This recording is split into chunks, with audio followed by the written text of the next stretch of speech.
I picked up on the fifth ring.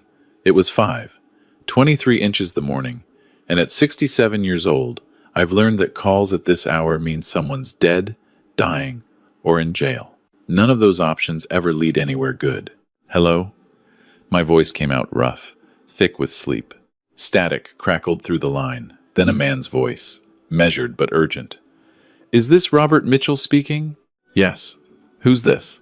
Mr. Mitchell, my name is Captain David Okonkwo. I'm calling from the Department of National Defense. I'm sorry to contact you at this hour, but we have a situation that requires your immediate attention. It's regarding your son. My hand went numb. The phone almost slipped from my grip. I haven't had a son in 18 years. Not since September 2007, when 2 officers showed up at my door in Edmonton to tell me that Corporal Thomas Mitchell had been killed in action outside Kandahar. Not since we buried an empty casket because there wasn't enough left to send home. Mr. Mitchell, the captain's voice pulled me back. I understand this is difficult, but we have a Canadian citizen in a medical facility in Islamabad who claims to be your son. He was recovered 3 weeks ago from a remote compound in the Hindu Kush Mountains. He has no identification, but he's provided details that we've been able to verify. Sir, we believe he's telling the truth. The room spun. I sat down hard on the edge of the bed. My wife, Carol, stirred beside me, her eyes opening with that immediate alertness that comes from decades of being a military spouse. That's impossible, I said. The words felt hollow, mechanical. We were told he was killed in an IED explosion. We held a memorial service. His name is on the memorial wall in Ottawa. There was a pause, the kind that stretches out when someone's trying to figure out how to deliver information that will shatter your entire understanding of reality. Mr. Mitchell, I need to ask you something specific. Your son, did he have any identifying marks? Something that wouldn't be in his military records? My throat closed up. Yeah, he did. Can you describe it? I closed my eyes, seeing Tommy at age 8, showing me the scar on his right calf where he'd caught it on the boards during hockey practice. It was shaped like a hockey stick. We'd joked about it, called it his good luck charm. He'd never told the recruitment medical staff because he thought they might disqualify him for the infantry if they knew he'd had such a deep laceration. He has a scar on his right calf, I said, shaped like a hockey stick. Got it playing Bantam hockey when he was 8 years old. 12 stitches. We told people it was from falling off his bike because he didn't want to sound clumsy on the ice. The silence on the other end of the line lasted 5 full seconds. Mr. Mitchell, the man in Islamabad, has that exact scar. He also says you used to sing him a song. Something about a bear and a cabin in the woods. He says it wasn't a real song, that you made it up. Old Bear in the Timber. I hadn't thought about that song in decades. I'd made it up when Tommy was 3, terrified of the dark, convinced there were monsters in his closet. I'd sing about a friendly bear who lived in a cabin and protected all the forest animals. The melody was stolen from some folk tune I half remembered, but the words were all mine. I'd never written them down, never sang them for anyone but Tommy. Mr. Mitchell? Are you still there? I'm here, my voice cracked. Where exactly is he? Lady Reading Hospital in Islamabad. He's stable, but he's in rough shape physically and psychologically. Mr. Mitchell, I need to be clear about what you're walking into. This man has been held captive for 18 years. He has significant trauma, both physical and mental. He remembers fragments, not everything. Some days he's lucid, some days he's not. I looked at the clock. 5:27 a.m. Islamabad was 10 hours ahead. It would be mid-afternoon there. I'm coming. How fast can you get me there? We can have you on a military transport out of Edmonton by noon today. But Mr. Mitchell, before you agree to this, you need to understand that even if this is your son, he may not be the man you remember. 18 years of captivity changes a person in ways that can't be undone. I don't care. If there's even a chance, I'm taking it. I hung up before he could say anything else. Before 18 years of accepted grief could talk me out of it. Before I could think too hard about what it meant that Tommy might have been alive all this time while we mourned him. Carol was sitting up now, her face pale in the early morning light. Robert, Who was that? Someone says they found Tommy. Her hand flew to her mouth. Oh my God. I know. I was already moving, pulling on yesterday's jeans, grabbing a shirt. I know how it sounds. But they knew about the scar, Carol. They knew about the song. Nobody knows about Old Bear in the timber except us. Carol's eyes filled with tears. We'd had calls before, twice in the first 5 years. People claiming to have information, mostly scammers looking to exploit grieving parents. We'd learned to be cautious, to protect ourselves from false hope. But this was different. This was the Department of National Defense calling at 5:23 inches the morning. I'm coming with you, she said, already reaching for her clothes. No. I said it gently but firmly. Not yet. Let me go first. See what this is. If it's real, if it's really him, I'll call you immediately. If it's not, I needed her to be here, solid and grounded. Something stable for me to come back to when this hope inevitably shattered. She understood. After 44 years of marriage, 38 of them as a military family, she always understood. The military transport left Edmonton at 1:15 p.m. I spent the 4-hour flight to Islamabad staring out the window at nothing, trying to prepare myself for whatever I was about to find. Captain Okonkwo had sent me a briefing package. Medical reports, preliminary interview notes, photographs that I couldn't bring myself to look at yet. Thomas Mitchell had enlisted at 19, right out of high school. He'd wanted to serve, wanted to make a difference. I'd been terrified, having served myself in the ADS, but proud too. He'd been deployed to Afghanistan in 2006 as part of Operation Athena.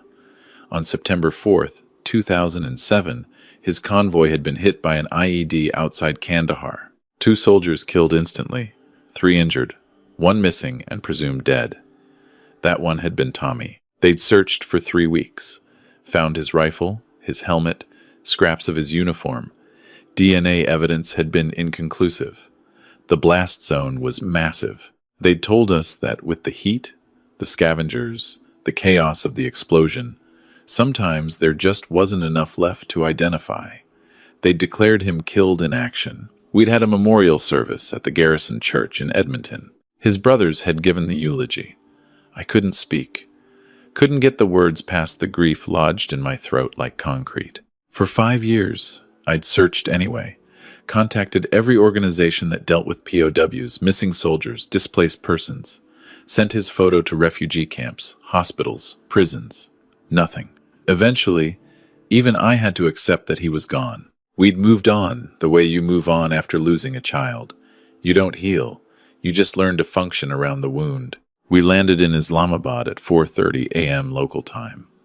Captain Okonkwo met me at the military section of the airport, late 40s, with the bearing of someone who delivered too much bad news to too many families. Mr. Mitchell, he shook my hand. Thank you for making the journey.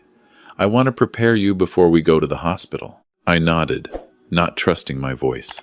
The man we recovered calls himself Thomas, but sometimes he uses other names. Mohammed, Yusuf, a few others. We believe his captors moved him between locations, gave him different identities to prevent exactly this kind of situation. He speaks English, but with an accent now, mixed with Pashto and Dari. He has extensive scarring, evidence of torture and harsh living conditions. He weighs 145 pounds. According to your son's enlistment records, he was 187 when he deployed. I processed this. Tommy had been muscular, a hockey player with broad shoulders and strong legs. 145 pounds on his frame would make him skeletal. What does he remember? Fragments. He remembers being Canadian. He remembers Edmonton, though he can't always articulate why it matters. He has flashbacks that seem to be memories of his childhood, his family, his time in the military. But it's not coherent. 18 years of trauma has fractured his memory. The doctors say it may improve with therapy and time, or it may not.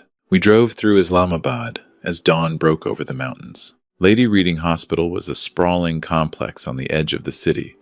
Captain Okonkwo led me through corridors that smelled of antiseptic and suffering, past rooms filled with people whose stories I would never know. He's been here for 3 weeks, the captain continued. He was severely dehydrated, malnourished, suffering from multiple infections. We've stabilized him physically, but psychologically, he's fragile. Some days, he's present and lucid. Other days, he retreats into himself completely. Today is a good day. We stopped outside a room on the third floor. Captain Okonkwo put his hand on the door. "Mr. Mitchell, I want you to know that regardless of what happens in there, your son, the Tommy you remember, he endured something unimaginable. If this is him, the fact that he survived at all is remarkable." I nodded. I couldn't speak. My heart was hammering so hard I thought I might collapse right there in the hallway. He pushed the door open. The room was small. Standard hospital setup. A bed, a chair, a window with bars on it for security. A man sat in the chair by the window, staring out at the mountains. He was thin, painfully so, his hospital gown hanging off his frame. His hair was longer than military regulation, streaked with gray that shouldn't be there, on a 42-year-old man. His face was lined, weathered, aged beyond his years. But when he turned to look at me, I saw Tommy's eyes. The same dark brown, almost black, that he'd inherited from my mother. The same way of looking at you, direct and assessing, even through obvious pain. "Dad!" The word came out hoarse, uncertain. I couldn't move, couldn't breathe. 18 years of grief and rage and desperate hope crashed over me all at once. He stood up slowly, like his legs might not hold him. He was shorter than I remembered, like the years had compressed him. Or maybe I was just remembering him at 19, still growing. Now he was 42, and life had made him small. "I don't remember everything," he said. His voice had changed, deeper, rougher, with that accent Captain Okonkwo had mentioned. "But I remember you. I remember the song about the bear, old bear in the timber, who kept the monsters away. I remember you teaching me to skate on Haralack Park when I was 5. How you held my hands for 3 hours because I was too scared to let go. I remember the way you'd do play-by-play commentary during Oilers games, pretending to be Rod Phillips, even though you were terrible at it. My vision blurred with tears.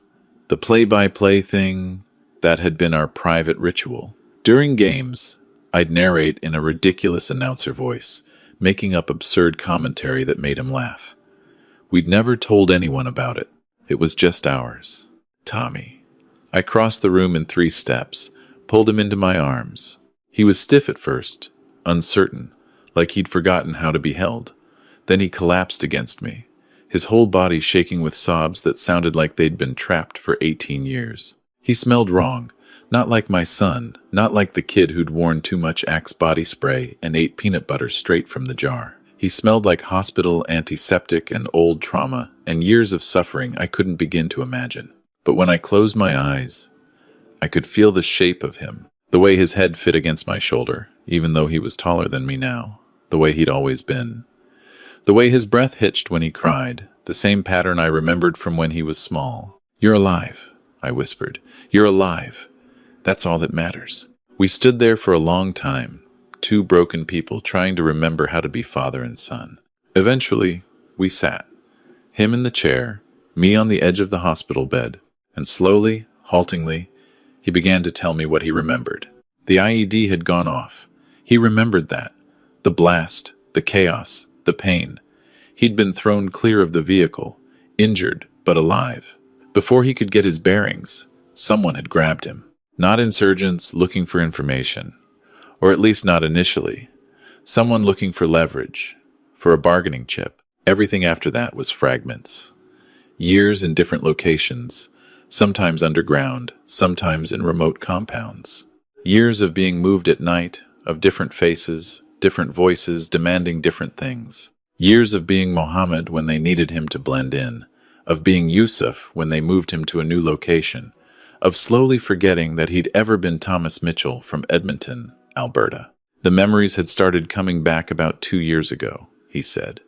Little things that didn't fit. Dreams about snow, about hockey rinks, about a father who sang songs about bears.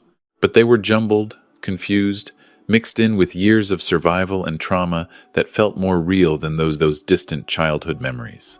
Then, 3 months ago, Someone new had arrived at the compound, a younger fighter who spoke English with a North American accent. They'd talked carefully at first, then more freely. The fighter had mentioned Canada, mentioned Edmonton, and something in Tommy's brain had cracked open. "I knew I was supposed to be someone else," he said. "I knew Thomas Mitchell was my name, but I couldn't remember how I knew it. Couldn't remember my family, my life before.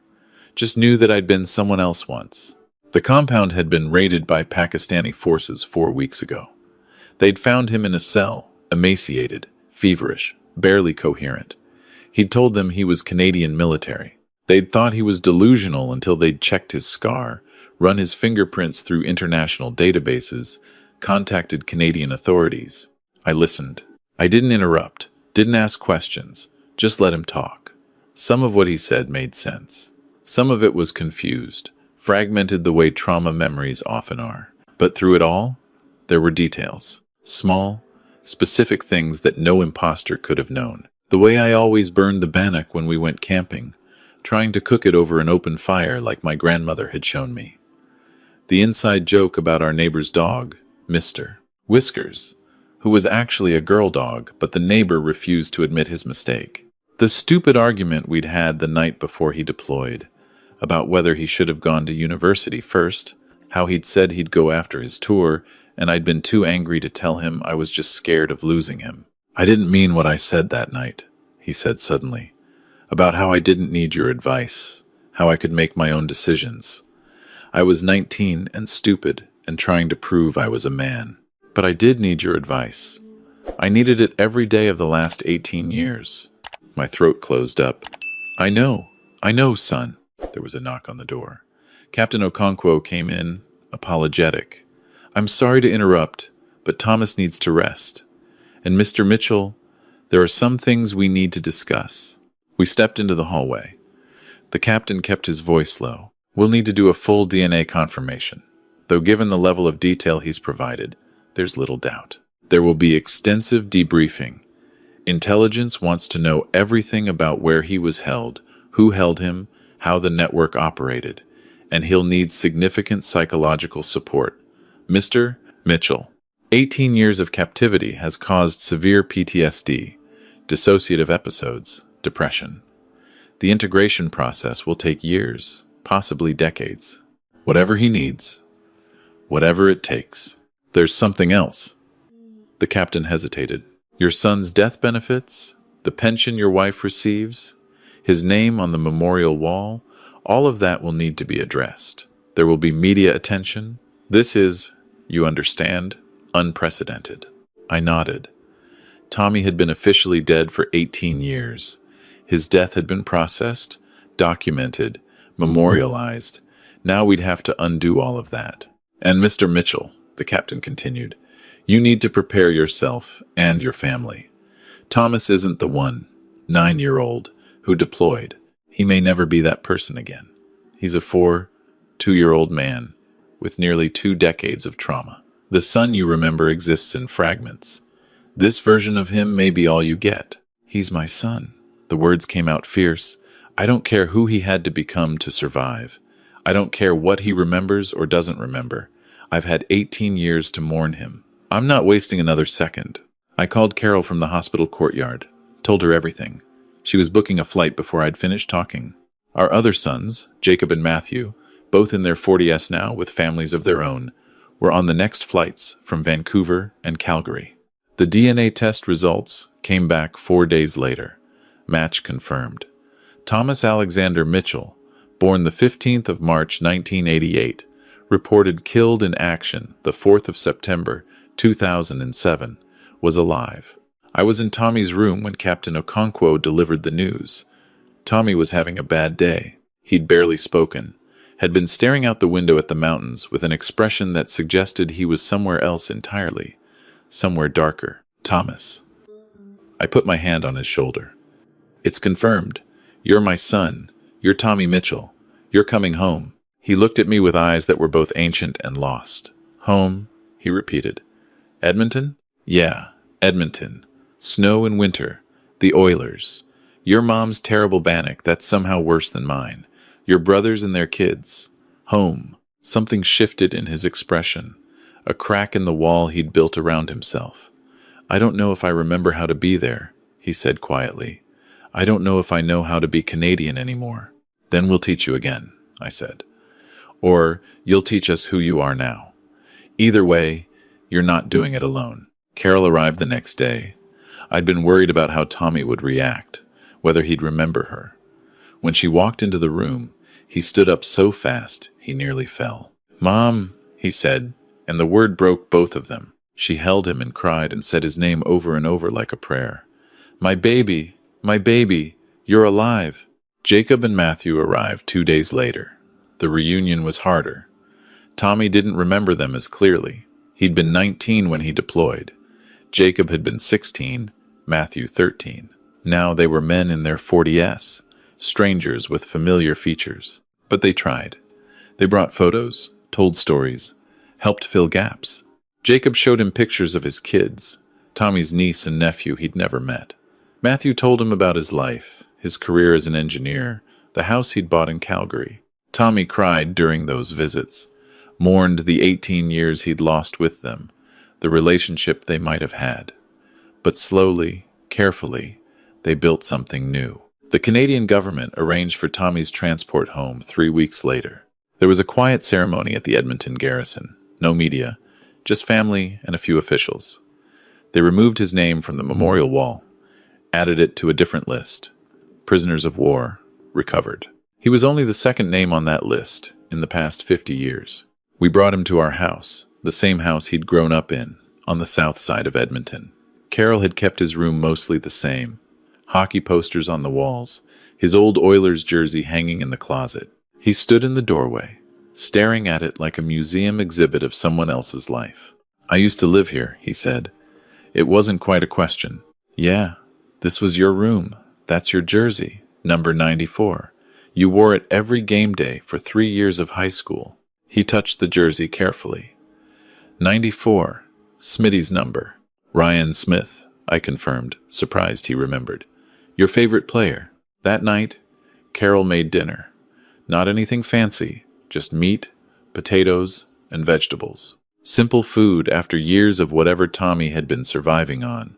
We sat at the kitchen table, the 4 of us, and tried to remember how to be a family. Tommy ate slowly, methodically, like he wasn't sure the food would stay. He kept looking around, assessing exits, tensing at sudden noises.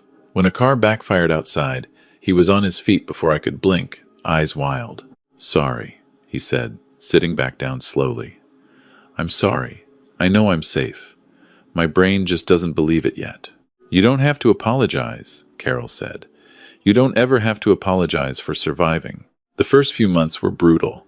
Tommy had nightmares that left him screaming in Arabic, Pashto, languages I didn't understand. He had panic attacks in grocery stores, in crowds, when people got too close. He saw a therapist 3 times a week, took medication for the PTSD, for the depression, for the anxiety that made it hard for him to leave the house. But there were good moments too. The day he laughed at something on TV. A real laugh that sounded almost like the kid I remembered. The morning I found him in the kitchen making coffee, humming Old Bear in the Timber under his breath. The afternoon he asked if we could watch an Oilers game together, and I did the play-by-play commentary, and he smiled. It was 8 months after he came home when he asked about the scar. We were sitting in the living room, watching hockey, and he'd rolled up his pant leg, staring at the hockey stick-shaped mark on his calf. "I don't remember getting this," he said. "I know I'm supposed to, but I don't." "Bantam hockey," I told him. "You were 8. You went hard into the boards, caught your leg on the metal bracket, 12 stitches. You cried the whole way to the hospital, not because it hurt, but because you thought you'd miss the playoffs." He traced the scar with his finger. "I wish I remembered that. I wish I remembered being that kid who cared that much about hockey." "You're remembering other things," I said. "That's enough." "Is it?" He looked at me with those dark eyes. "Is it enough if I never remember everything? If I'm never fully the son you lost?" "You were never lost," I said. "You were taken. And yeah, you're different now. So am I. So are we all. But you're still my son. That's the only thing that matters." It's been a year now. Tommy lives in the house still, in his old room with the hockey posters. He's taking a course online, something about counseling for trauma survivors. Says maybe he can help other people who've been through what he's been through. He's gained weight, got back up to 165, which Carol says is still too thin but better. His hair is shorter now, the gray less prominent. He smiles more, not often, and never easily, but more. We went to a rink last week. Just to watch, he wasn't ready to skate. But we sat in the stands at Harlack Park, watching kids play shinny hockey on the outdoor ice, and he turned to me. "Did we used to do this?" he asked. "Did you teach me to skate here?" "Yeah. You were 5. Took you 3 hours to make it across the ice without falling. I held your hands the whole time." He nodded slowly. "I don't remember it, but I know it happened. I can feel it, somewhere."